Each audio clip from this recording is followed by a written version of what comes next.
Good evening, everyone. Good evening.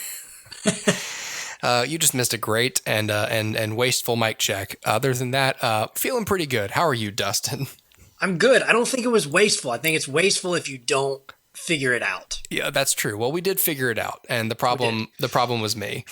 But we figured it out. We did figure it out. So yay us. Yes. Yeah. Okay. So anyway, we're using FaceTime today to actually do the show. So if things sound different, they're a little different. We have multiple system settings competing Right. with each other. So Yeah. meh. Okay. Well, I don't know what you thought the order of operations would be tonight, Dustin, but I figured we could just. I don't know if you. I mean, the last episode we kind of touched on the coronavirus. We talked about what it's doing with the theaters, and nothing's really changed except more theaters are closing, more release dates been pushed back, and more productions have been, suspended. Did I have a new? But it turned out to not be the case. It's all good. Yeah. All right. Well, then I'd like to just talk about the first movie I was going to talk about tonight, if that's okay Sure, with do you. it. So, Let's do it. of course, we talked. Well, we'll get into.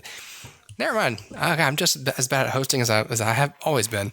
The first movie I want to talk about is trending on Netflix right now because of COVID-19, and so I hopped on the hype train, and I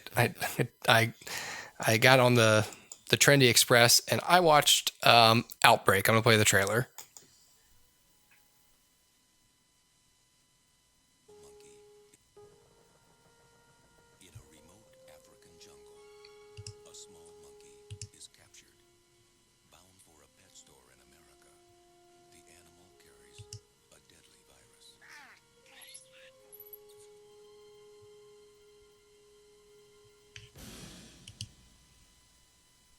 I know that some of us have doubts about what we're about to do. We'd be less than human if we didn't. But the fate of the nation, perhaps the world, is in our hands. We cannot, we dare not refuse this burden. I'm confident that each of you will do his duty. God forgive us. Your town is being quarantined. We got 19 dead. We got 100 more infected. It's spreading like a brush fire. What are you talking about? If one of them's got it, then 10 of them have got it now. And if one of them gets out of Cedar Creek, we have a very interesting problem. If that bug gets out of there, 260 million Americans will be dead or dying. I'm leaving with the team in an hour. From the heart of a small California town. Damn it, Sam, I want to save these people same as you. To the inner circle of power in Washington. The most optimistic projection for the spread of the virus is this: 24 hours, 36 hours, 48 hours. The greatest medical crisis of all time. We can't stop it. Begins. Try to remain calm. Many people are dying and are going to continue to die unless we find this monkey. There will be panic the likes of which we have never seen. There you are! Attention, Portland residents, citizens of San Diego. All right, that was the trailer for Outbreak. It was a very low audio trailer, so I hope that I could amplify it adequately. Outbreak's old. Outbreak's not old, but it's 25 years old. The movie came out in 1995. Yeah. So I did a little thing. I wrote a little thingy on Letterboxd that I'm going to read off of just as my little starting point here. So anyway, I'm Connor Dempsey on Letterboxd if you want to see. But there's my star. If you're watching on YouTube, there's this star rating is 3.5 stars. I gave Outbreak. So here's my little spiel. Okay. I wrote, it's natural that our morbid curiosity during a global pandemic would lead us to make a 1995 thriller the number 7 trending movie on Netflix in 2020. It's the same reason that we watch Shark Week every year, the same reason we watch documentaries about serial killers and cold cases, and the reason I watch United 93. I think we want to be exposed to a scarier idea in order to cope with our anxiety over what we're going through. I don't know if Outbreak actually calms people down, but it's certainly scarier than the coronavirus. The Mataba virus in Outbreak arises from Africa, is extremely contagious, and causes agonizing death within 2 or 3 days. once we accept the danger of the pandemic, we're able to focus on the main characters. Dustin Hoffman and Rene Russo, two of the most consistently enjoyable actors of their time, co-star as divorced scientists working in the field of infectious disease who are coming to terms with the end of their relationship as the virus breaks out. Morgan Freeman, Cuba Gooding Jr., Kevin Spacey, and Donald Sutherland round out this all-star cast that makes the film truly enjoyable even when the writing gets stilted. Outbreak is a fun watch with pretty good performances that's relatable enough to current times without being too scary real. It gets kind of ridiculous at the end, but it's the 90s, and considering the plot and pace are otherwise incredibly tight and economical, I will allow it. So I gave it 3.5 stars. So, yeah, my little blurb on Letterboxd. And it sort of just helped me sort of put into words my feelings about the movie, because I watched it and it was not what I expected. I expected a lot more of a serious, straightforward, 90s version of Contagion in a way. I thought it was sort of what Contagion was a self-correction to, because Contagion's a very serious movie, a lot more bleak, and Outbreak was made in the 90s, and it's very, not silly, but very like, whoa, like, sure, the sensibility was different. And so the reason I said that I think it comforts people is because it allows you to compartmentalize your fears about COVID-19 into a much worse and much deadlier virus. Mm-hmm. And instead of, COVID-19 that we know of so far, and definitely the pandemic and Contagion, unlike those scenarios where it's just something that happened that sucks and it's bad for everybody, mm-hmm. in Outbreak, you can blame Donald Sutherland for this pandemic, this illness persisting. Mm. So in that way, it's really, really fun escapism. Close enough to real life, but not too close. So I gave it 3.5 stars because it was just very entertaining. At the end, there's two helicopters that play chicken very dramatically, and So. I saw this years ago, like probably 2000. Yeah, I saw it probably in like 2005 or so. Yeah. And I remember liking it, but I don't remember anything about it. Like I just remember like all these years later just being like, "Oh yeah, that was a good movie." But yeah. I don't know why. Like I couldn't tell you anything about it. Just the feeling. Yeah. But I remember I liked it, but I don't know. Yeah, I mean it's filled with likable actors, and it's certainly a movie that you can't really take seriously after a while. Like it starts fairly like by the numbers. Well, no, the first scene, it involves nuking an entire African village with like a mini nuclear warhead. Sure. But after that, the film gets, I mean, serious enough to where you're like, oh, I like all these characters. And then by the third act, you're like, wait a minute, what's going on? And then the movie kind of lost me on the logical plane, because up until that point, like, oh, I believe all this, but this tiny parable about the military-industrial complex and infectious diseases and whatnot, you have to, during the third act, I was like, this movie's called Outbreak, right? Like this is about a virus, mm-hmm. and it's sort of, the virus is a MacGuffin, or the virus is a plot device, but it's about corruption. Yeah, sure. As the virus corrupts our cells, the military corrupts our souls, or something. Right. So, sure. I don't know, but I mean, Outbreak's fun, and I'm sure if people are listening, they've already checked it out. But I mean, I think that's at the top of the streaming list for a lot of people's quarantine viewing. So, mm-hmm. Yeah, probably better than the film Quarantine.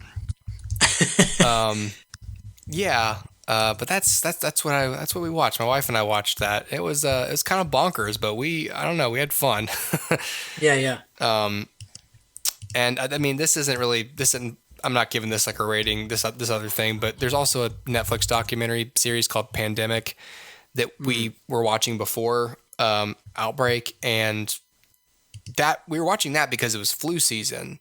I mean, already.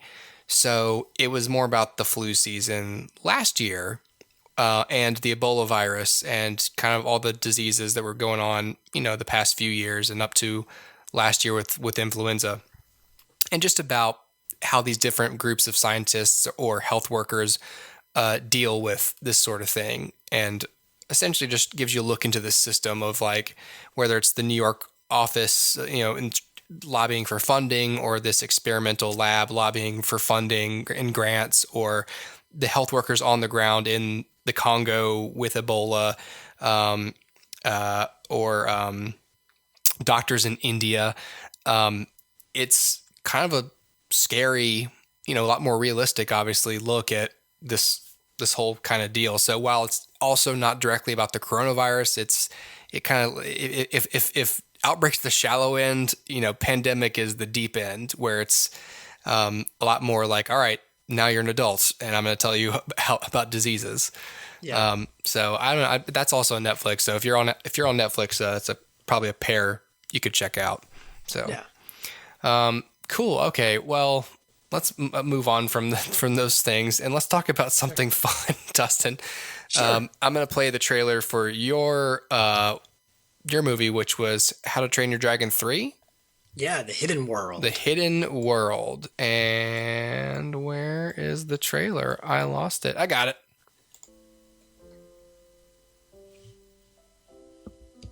There were dragons when I was a boy. Where they went, only a few know. Our story changed the world forever. We did it! The world's first dragon Viking utopia.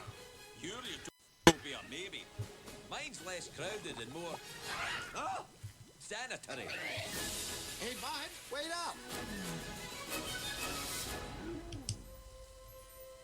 Oh my God, he's not the only one. She's a light fury. Oh, sorry.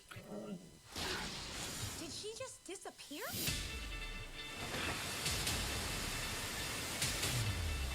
Wow. It's a hidden dragon world. Toothless, go introduce yourself.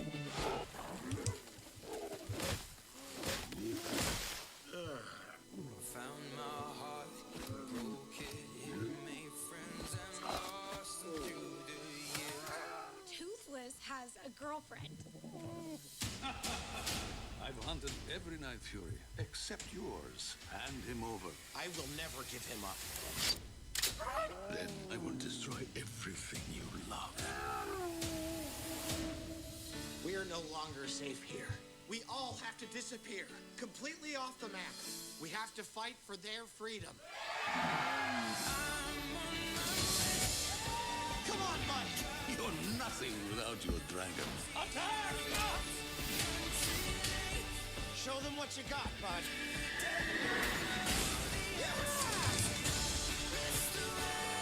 Save him.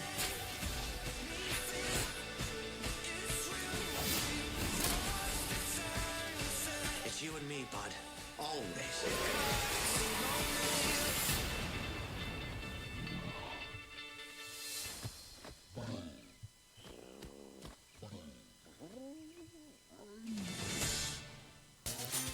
Oh God, some weird thing came on after the trailer. Stop it. Okay, that was the trailer for How to Train Your Dragon 3. Dustin, take it away, sir.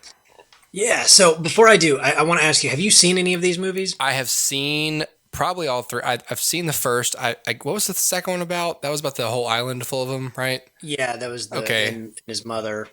Yeah. I've probably seen that one the least, but I actually have seen The Hidden World. I was watching the trailer. I was like, oh, I've seen this.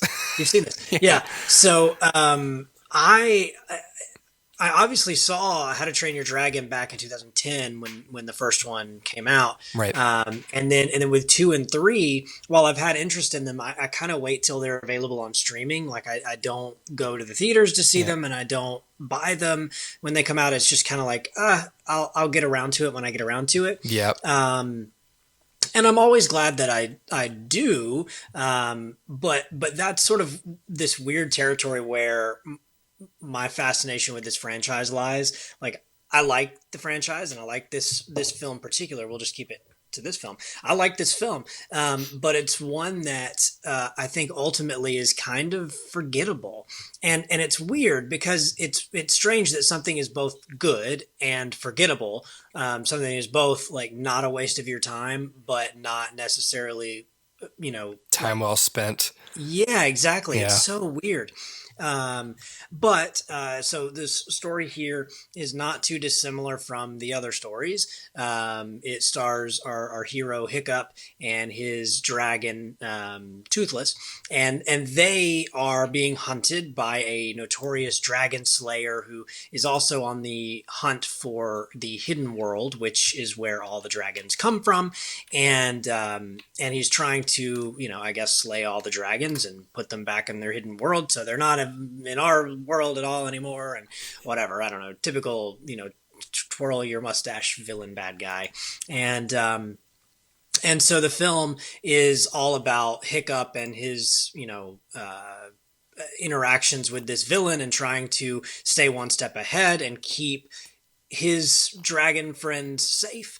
All the while, Toothless actually finds a light fury who is, I guess she's technically the same species as him, but just she's white.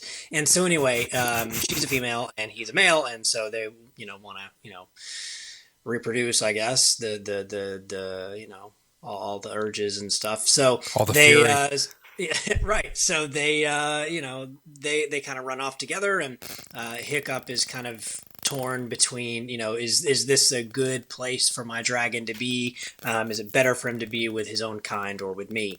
And so I guess maybe just trying, like, talking it out, maybe the point is they're good movies, but they don't really do anything new in terms of storytelling. I mean, everything I just said, bad guy wants to destroy the thing that the hero loves, Right. and then the hero has to decide whether the thing that he loves is something to cling to and grab hold of and hold tight, or something to set free. I mean, these are not new storytelling ideas, and so maybe that's where the story kind of it doesn't fall apart. It's a good story, but it's just not new or fresh or anything like that. So the film has a good cast. It always has had a good cast, this franchise. Jay Baruchel, America Ferrera, Kate Blanchett, Gerard Butler, Craig Ferguson, Jonah Hill, Christopher Mintz-Plasse, Kristen Wiig, Kit Harington. I mean, the list goes on. It's a DreamWorks movie, so it's got all the celebrity talent they can afford, which is quite a lot. And so, pockets. yeah, exactly. Although I'd say some of those names that I just mentioned are fairly irrelevant these days. But having said that, I mean, I think that all of these characters, like all the voices, are well suited to the characters. But I don't think that the characters all really are important. Like, I think if you just had Jay Baruchel and America Ferrera, everybody else could go. Like, there really is nothing else for those other characters. And if you said to me, Dustin, you've seen all 3 How to Train Your Dragon films, what are the other characters' names? I don't know. Hiccup is the only one I can name. I know Gerard Butler plays his dad, and his name is Stoic. And I always thought that was cool. Yeah. That makes sense. Astrid. Oh, Astrid. I only remember Astrid because that's what I just watched The Office where the Astrid was happening. So yes. I was like, oh, that's someone's name. No. Yes, you are correct. The other ones I don't know. So I'm going to read them off really quick. Okay. On IMDb, Valka, Gobber, Snotlout, Fishlegs, Rough Nut, Tough Nut, yeah. Errett. Like, I these are not names that stick with Oh, you. he was Stoic the Vast. Stoic the Vast. Yes. Yeah, so, it's just not very memorable, these films. But they're good and they're fun to watch. Someone's name is just Ack. Ack. That sounds about right. Come on. I think Tough Nut in this is voiced by somebody different, but I think in the previous films he was voiced by TJ Miller. Yeah, TJ Miller. This is some guy named Justin Ruppel, whose name, I dare say, is not hyperlinked. Oh, no. Which means he's a nobody. He's a nobody. Yeah, so look, I mean, here's the thing. If you love this franchise, more power to you. I like it, but I don't Yeah. love it.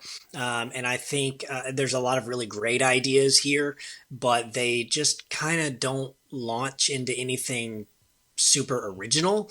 I mean, in a weird way, this is like, I know there was always the ET kind of thing in the first film where it's like, ooh, it's a dragon and I'm gonna befriend it and whatever. But then it's also a little bit like Pokemon and that everyone has a dragon and they Right. all Exactly. ride their dragons and They have like a psychic connection to them almost. yeah, they like link with the dragons and whatever. I mean, it just it doesn't do anything new or original. And so I like the franchise because again, it's fine and it does what it's supposed to do and Right. and you do feel things, but it's not like a deep feeling that like you just remember like, oh yeah, that was a sad part. Yeah. But you don't really remember why. It just kind of was. I will say there's a weird thing in this franchise of people losing limbs. And I find that kind of interesting for a kids franchise. Yeah. Like Hiccup, I think loses I know he loses a leg at one point. I think that's all he loses. Did he lose something else? I don't know. Maybe I'm thinking of Toothless. He loses something, and then he loses his tail or something. He has he loses his tail. That's in the first movie. Like they both Maybe. that's I part don't of the first remember. movie. But I remember thinking it was kind of morbid that like that in the first movie, like when I first saw it, I was like, oh my God, he lost his leg. And thinking like, well, that was unexpected, Right. Craig Ferguson is missing a hand, I think. Yeah. And they make jokes like he always has like attachments. Yeah, that's true. That's true. Yeah. Yeah. But yeah, I don't know. I mean, at the end of the day, they're worth watching, but you're not really going to remember it very well. Like even I watched it, I don't know, maybe a week and a half ago. And I had to refresh myself on what this movie was about. Like, because it's just about bad guy wants things different than good guy. There's not like there's no meat to it really. I've seen this movie probably 5 times and I forgot until I sat down that I watched it. That you'd seen it. Yeah. And that's where it is. And look, again, at the end of this film, there's like a little epilogue type thing. And I really love where everything goes. Yeah. But it's just so like, I enjoy this film. But like, you're right. It's just, it's purely, I mean, it's for kids and it's and you know this, but like people, listeners know that when we say it's for kids, it's not an excuse for low quality. It's just like, they're not aiming for whatever, but we give higher marks when things reach a higher level while entertaining kids. But these are very utilitarian, stock moral lessons to teach a new generation of kids. Like we had movies like Shiloh and E.T. and things, about like, when you have a new animal friend or new creature friend, whatever, and what your responsibility is, like how they make you feel, but then what do you do when like their real owner shows up? That's a bad example in Shiloh's case because he beat him. But but like, so in that sense, like, no, the movies are not really that original. It's more just like an interesting setting. And at that point, it's just, well, what can the animation do to impress me? And there's some fun things happening. Some of these action set pieces are pretty fun. But yeah, you're right. They're kind of forgettable. I mean, like if you have a Netflix account, they're worth like checking out, especially if you have kids. Like my son, I'm not gonna say my son loves these movies. My son's like, oh, Dragon, but my son loves Pixar movies so much better than he loves these DreamWorks movies, which makes me extremely proud. Every time we go, like, we turn on like the iPad, he wants to watch. Now there's a handful of movies there. There's Moana and there's The Incredibles and there's Inside Out. And he loves The Incredibles and he will watch The Incredibles over and over, but he always points to Inside Out first. Yeah. And that's crazy to me because my son is 3 and he wants to watch Inside Out the most. Right. And this movie doesn't have that kind of, X factor. And none of them do. They're fun, like you said. Yeah. But they're not up there, you know. No, What's your not star super rating? memorable. I'm just gonna give it 3. It's fine. Yeah. It does its job, and it's fine. I'm with you. I think the visuals are nice. I did notice in the credits, Roger Deakins is a visual consultant on these films, or at least on this one. And I think that shows there's some great cinematography here. Yeah. But at the end of the day, I mean, if nobody's just interested in looking at things. You have to feel, and you have to, like, it has to stick with you in some way. And there are so many other movies that are aimed at this demographic that do that better. Yeah. And so yeah, I'm just gonna say 3 stars. It's fine. It's, again, not a bad way of spending your time, but it's not something that you should rush out and spend your time doing. Mm-hmm. So yeah, How to Train Your Dragon, The Hidden World. The Hidden World. Okay, cool. Let me do this. Let's throw it to break, and then when we come back, we can talk more about some other stuff. Let's do it. Ooh. Ooh. Back in a second.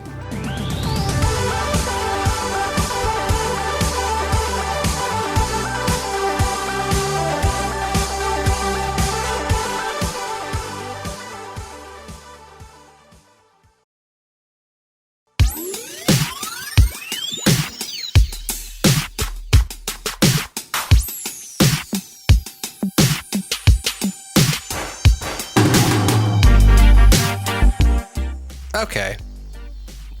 Yep, we're back. Yeah. Everything's glitching out a little bit. All right, so within all of this, you know, film news is mostly these days about, you know, the box office being weird because people aren't going to the theaters, and, you know, what's out on streaming that's not usually out on streaming yet, and stuff like that. You know, just stuff about theaters being shut down. There's a Washington Post op-ed that Christopher Nolan wrote about, like, I didn't read it, about, like, you know, how much we need theaters and how can we please do something to keep the theaters from closing after this is all over, because, like, we need theaters and stuff. So anyway, you can go check that out if you want to read that. I got the gist of it from the title. Yeah. So yeah, there's that. I came across a list, and I want to bring this to your attention. Whenever we have these ranking lists, I'm always just like, oh boy, what do we got here? And I normally don't bite, you know, but I wanted me from CBR. It's called. Oh God, what's going on here? So this is as of a few days ago. I think this was written on March 18th. There's a Marvel superhero team called the New Warriors, and they, you know, it's basically a group of young superheroes. I don't know anything about this. I don't know a thing, but what I do know is they've announced 4 new superheroes for this team, and 5 new superheroes for this team, and this is further proof for me that it is exceptionally difficult to create a new superhero today, right? Not only have pretty much all the powers been covered, but it's just tough to create a character that is in some way unique, because it feels like the hero's journey, there's not very many variations of that you can tell that are you know, that interesting. And so anyway, what you have here are these new heroes. And so there's some criticism over these characters on all sides, because of the characters' names, because of the characters', depictions. And so I'm just gonna go ahead and, like, just blanket this by saying, what I'm going to do, I'm going to go ahead and just name all the characters and give you their backstory or their power set, and then we'll just kind of chat just for, like, a quick second about, like, why this doesn't feel like it's going to work. So the big one, the big, or actually, I'm assuming you agree with me that this isn't going to work. Maybe you think this isn't going to work. So the big takeaway here is a set of psychic twins, and they are named Snowflake and Safe Space. These characters are psychic twins. One, I believe Snowflake, is non-binary, and they have, I guess, psychic powers. They don't spend much time talking about what they do, other than that Snowflake creates snowflake-shaped shurikens. Okay, throw those. Okay. And then Safe Space is more defensive, but I don't quite know what that means. So that's Snowflake and Safe Space. They're accompanied by a character named Screen Time. Screen Time is connected to the internet because of exposure to his grandfather's, quote, experimental internet gas. That makes no sense for a lot of reasons. I've been passing internet gas this whole time. And then, yes, then you have B Negative, who is just a teenager who was exposed to some of Morbius's blood. This is one of my least favorite, the younger character. Yep. And then have some like really like lame brained way of like how they got connecting the two, right? Like the idea here is just that this kid got a blood transfusion and it just happened to be Michael Morbius's blood. But why? Like that makes no sense. And then the last one is a character named what's the name? Trailblazer. Trailblazer has a magic backpack that opens to a pocket dimension of infinite space. Trailblazer can pull out any object or weapon from the backpack, though she has no control over what may come out. That sucks. That's awful. Like, oh, Dr. Doom is here. He's taking over the world. And she pulls out like a fish or like I don't understand. Like, it's a pillow. Like, I don't know I don't know what that means. Like, I'm just gonna pull something out, and then if it could be anything, like, well, I hope it's something she can lift. Yeah. Like, it's a Ford F-150. It's like a sailboat. Yeah. yeah. Like, I'm okay. This makes no sense to me. Yeah. So what are your thoughts on these? This is so strange, and this is kind of, to me, this is kind of where comics would always lose me. Is like, and I feel like if you're the first person I thought of when you sent me this article was Kevin Feige, and him thinking, oh great, now everyone's going to expect these characters to show up in the movies, and how frustrating it must be for him to just go, great, that's cool. These characters will never be on the screen because because that would just be a nightmare. Like, so look, there's articles written all the time about how Disney is a progressive company and they want to like do progressive things and they support progressive causes, and Disney's like very progressive friendly. And then they still come under fire because they don't have, an acceptable amount of gay characters or non-binary characters or transgendered characters. And everyone's always just like, whoa, what gives?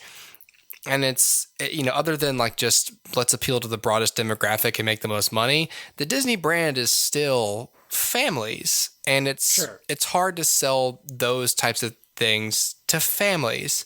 Sure. Now, this is Marvel Comics. This isn't like Disney. But the first thing I think of is just like, who is this for? Who is this for? Is it for those populations of people which are, present, but very, very, very small proportionally? Is it for like cisgendered but progressive people who want these stories? Mm-hmm. Because one of the things you told me in the text was that it came off like an Onion article.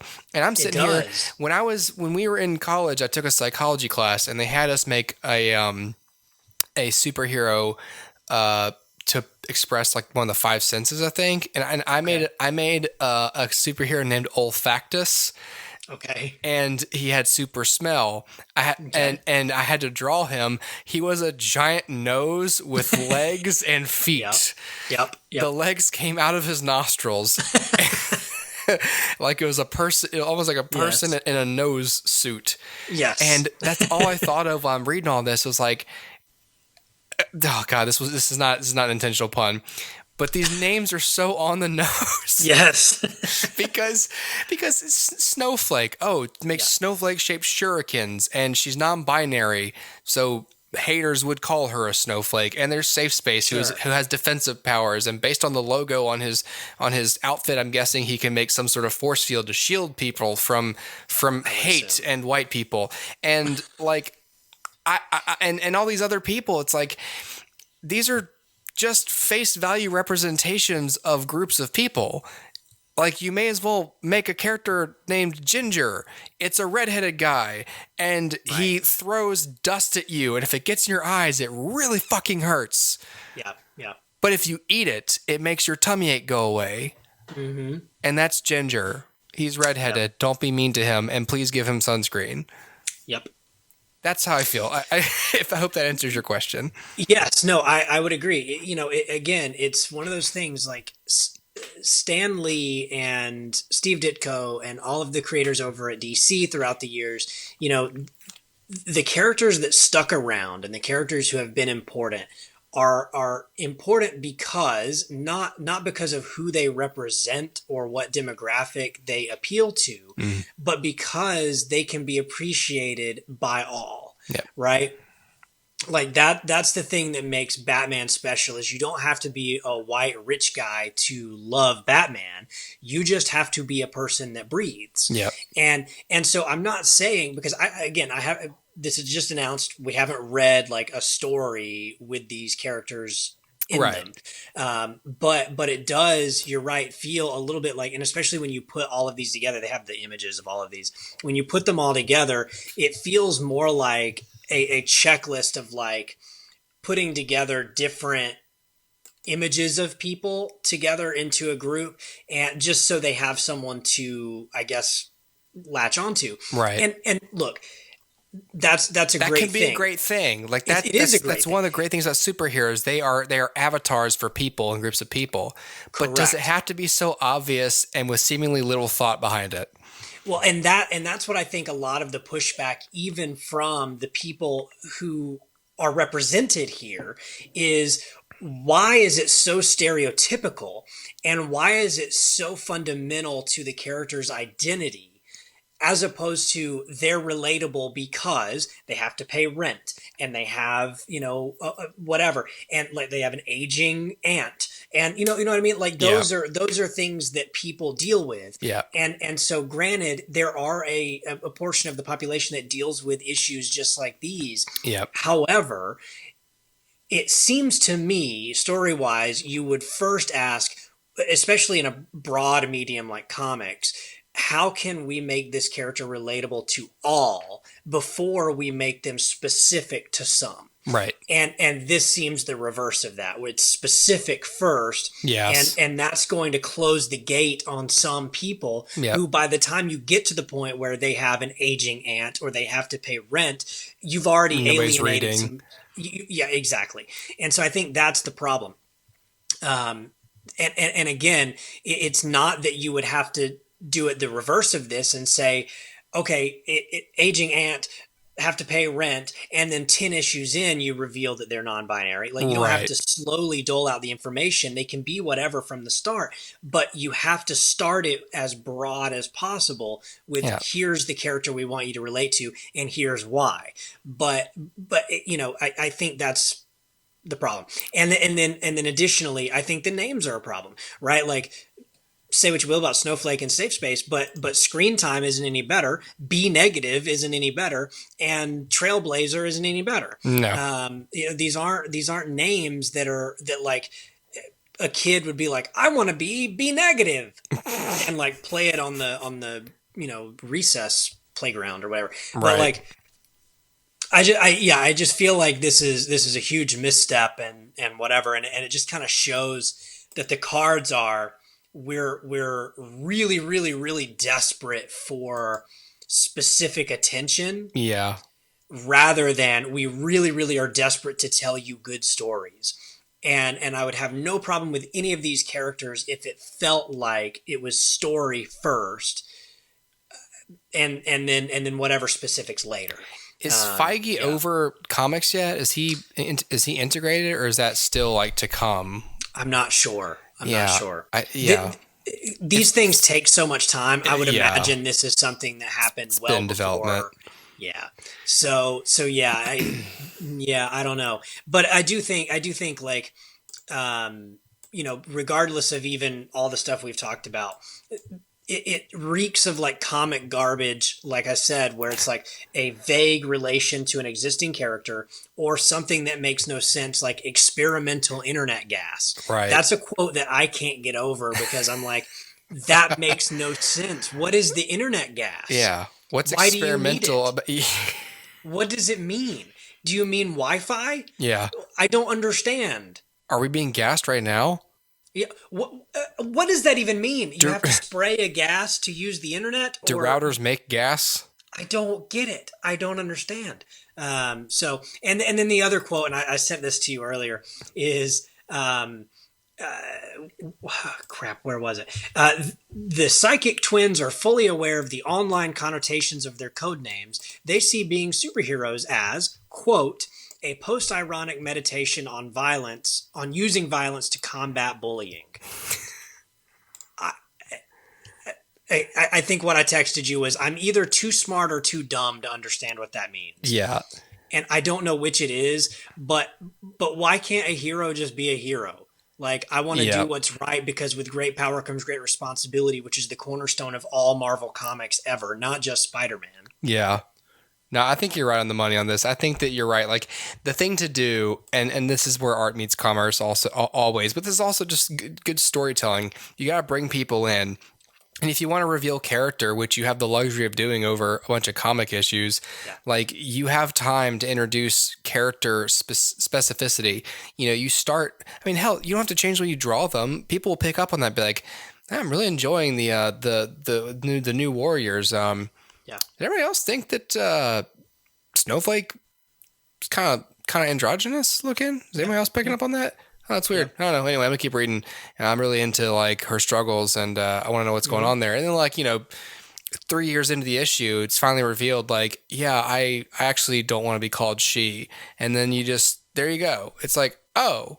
And now we're doing this. And then people who were into it, you get the best of both worlds. The people who are picking up on all the subtlety that you can draw and embed in dialogue, those people go, I knew it. And then other people, the more broad audience goes, oh. And then they have to confront whether or not they want to keep reading this comic. It's like, well, if you're kind of like bigoted, for example, and you read it, do you go, well, that's it for me? Or do you go, geez, I really like this character though, and maybe now I have to confront my biases. Yeah. So that's what you do. You can make. We're not saying these characters can't be a thing. Oh, absolutely not. But you're telegraphing why it is socially forward to do this right off the bat. It's like, well, that's not going to sell comic books. Well, it's so cliched and stereotypical in a way that like I won't compare it to anything, but essentially imagine a character. Like, I'll let you guys just imagine in your mind. Imagine the most stereotypical thing that you can for any ethnicity, right? Any race. Just imagine the most stereotypical thing, and then name the character that thing. And then, like, the most derogatory name you can think of, and then have them wear that proudly and design that entire character around this negative connotation around a stereotypical idea. All right, I've got a good one. Okay. It's called it's a white guy, and his superhero name is Can't Dance. And, and it's a suit, but instead of being covered in the Riddler's like question marks, it's covered in left feet. There you go. Fair enough. Or it's a white guy. It's a white guy who's named Can't Jump, and every time he tries to jump, he just goes down in the earth even further. Right? He sinks. Yeah, he sinks. But yeah, I mean that's what that is, and I think that's the pushback from all sides is why does it feel so stereotypical? Yeah. And do you know anything about this? Like about this? Or did you just like do a cursory read over like this must be what it feels like to be non-binary, and then you just like create a thing, right? But you didn't actually care to figure it out. So yeah, it makes no sense. It's strange. It's out of my realm of expertise. All I can do is see news like this and then go, it's so crazy because like I have such a low pulse and so little in daily like new news matters to me. Yeah. So it's like, do I care? Nope. Because I don't buy comics and I'm not interested in these heroes at all. So that is where my involvement in this whole shenanigans ends. But then part of me just goes, boy, did people really think that would sell? You know, and what is it just like from a story perspective, it bothers me. It hurts my sensibilities. Yeah. It's really weird, and I think again, part of it, you could even solve it as simply as just saying like, okay, we are releasing this. We're going to now be writing this character. She's non-binary, and they would like to be called they, them. Okay, fine. That's all great. That's in your press release. Great. Yeah. What's the superhero name? The superhero name is, Captain Ice Shuriken, right? Like, you know what I mean? Like, it's just a name. It doesn't bring any negative connotation to it. It doesn't do it. It's just a superhero name. Like, I don't understand why. Yeah, it's just so strange to me, and it just feels so icky. Can you pass the salt? Sure I can. Shuriken. Yeah, there you go. Yeah. I don't know. God. But I guess there are no more ice names that are left. I mean, you've got your Killer Frosts and your Captain Colds and your Frozones and your Mr. Freezes and Icicle Junior. I don't know. That's a real one. Is it really? Icicle Junior, I believe, is a real one. Oh my God. I have to look it up now. All right, well, while you do, I want to take a quick peek at something. I found this Yahoo Entertainment made. It is still very good, but yeah. Yeah, a lot of the humor it hasn't like aged well, I guess. Ratatouille's above that. Toy Story 4 is above Ratatouille. See, Toy Story 4 belongs like at the back of the list for that's me. Towards the end. So yeah, it really does. Down I watched it. My wife wanted to watch it, and our kids watched it, and so everyone's watching it. And I was being such a curmudgeon, but I was watching it like, I'm gonna give this a chance. Maybe I was, Sure. but to be fair to me, I couldn't have been more open to that movie's quality than I was when I went to the theater. I was so ready to like it, and I was so disappointed. And I don't know what I was thinking that I would watch it at home and somehow like it more. Like, oh, maybe I just need to, now that I know it's coming, maybe it's better. And there's some things that are interesting about it, like Bo Peep's characterization. I like that. Yeah. But everything else is horrible. Everything else is so bad. Anyway. I like Toy Story 3. Let's see. Oh, see, now it's where it's getting tough. Finding Nemo's above that. Finding Nemo is so good. I love Finding Nemo. I'd still put Toy Story 3 above Finding Nemo. Probably, but Finding Nemo is, in terms of like here's a new world. Yeah. Finding Nemo is one of their best movies, I think. Agreed. Above that is Inside Out, also deserving. Yep. Toy Story 2 is above that. I don't think so. I like it, but not up this high. Coco is up here. That's really good. Loud. Putting Toy Story at the top of the list. Yeah, I mean, it's expected. Yeah, I mean, it's their first one, but like, it's not their best movie. Yeah, I don't think it's their best movie either. No. It's certainly a good movie. There's no denying that. And it is among their best. But I think they've topped it. I think Toy Story 3 tops it. Toy Story 3, I even think Toy Story 2 tops it. I mean... You're probably right. Yeah, actually, you know what? Yeah, I would agree. It does. Toy Story holds a very special place just for the sheer nostalgia of it and the fact that everybody kind of knows every beat of it and you've seen it a billion times and you're not sick of it. So everyone just kind of is like, oh, that's the best. Yeah. I think there are tighter films than Toy Story. Yeah. I mean, it's always interesting to see people's lists, and it's one of those things where like I simultaneously want people in real life to like share with me their lists, but I also don't like talking about movies this in depth off the mic because one, I feel like it's a waste because I don't know what it is about talking to to people who aren't you, Dustin, about movies for too long. Yeah, because it's just I don't want to come off like that guy who's so opinionated about movies because no one cares what I think. Sure, but I could make. Thank you, Dustin. I could make my own little bracket of Pixar movies, but it would be tough. I mean, I feel like I could give you my top 5 maybe, but maybe my top 10. That's too many, Are all the Cars movies on Disney Plus? Yes, they are. Because I almost feel like we should create our own Pixar list. But we'd have to do this after Onward is released on Disney Plus, which is in 2 weeks. Yeah, I was planning on seeing it if you wanted to review it. Yeah, I am too. And then you want to do the list then?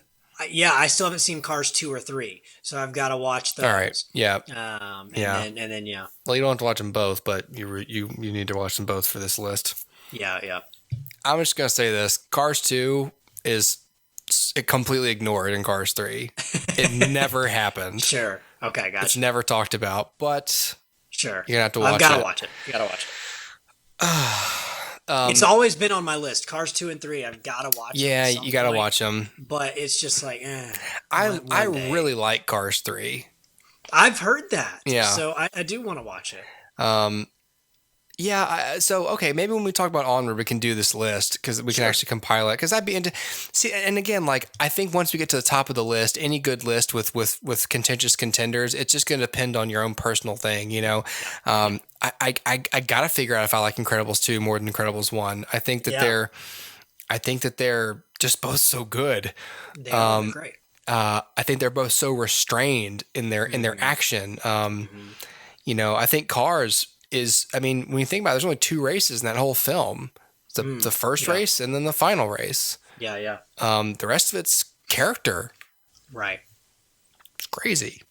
It is. I didn't even have a high opinion of Cars when I first saw it. I was just like, oh, that's kind of dumb. But I've been watching it like once a week for 2 years. Sure. And I just watched it. I'm breaking down the structure like, man, it's pretty solid. The animation took a huge leap. I know a lot of people hated it. I kind of liked the first Cars movie, but then I heard such bad things about 2 that I just never did see 2 or 3. I just wasn't into the design being as broad and cartoonish as it was at the time, I think, because I was used to Toy Story and A Bug's Life and Finding Nemo, I think, to where it's just like the design was still and even though Cars is pretty not all the landscapes and all the textures are very, very real, the fact that the cars have gigantic windshield eyeballs, for some reason I was just like, I don't accept this character design. It's almost like the problem I currently have with The Good Dinosaur.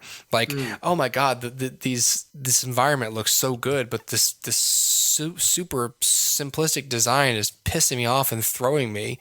Yeah. Anyway, wow, that's cool. Yeah, we should do that. We should make those lists. Do it. People like lists. Lists are good. I like lists. People can make their own lists too. Yeah. And then I could probably ask a couple more people to submit their lists to me, and I can compare a little bit. Yeah, we should do that. Let's do it. Yeah. Okay. Cool. All right. Well, that's gonna be it. That's gonna be it for this week. All right. Cool. All right. Well. Sweet. Well. See everybody next week. Stay inside. Wash your hands. All that jazz. Boy, I hope that they're not relying on us to provide the basic health, Oh, Lord, I hope not. Surely the information has reached you before we have. Yes, I would hope so. Unless you're Jared Leto. Right. That guy gets off a retreat and he opens his phone to us. Yes. All right. That's it. Good night, everybody. Have a good week, and see you later. Bye. Woo.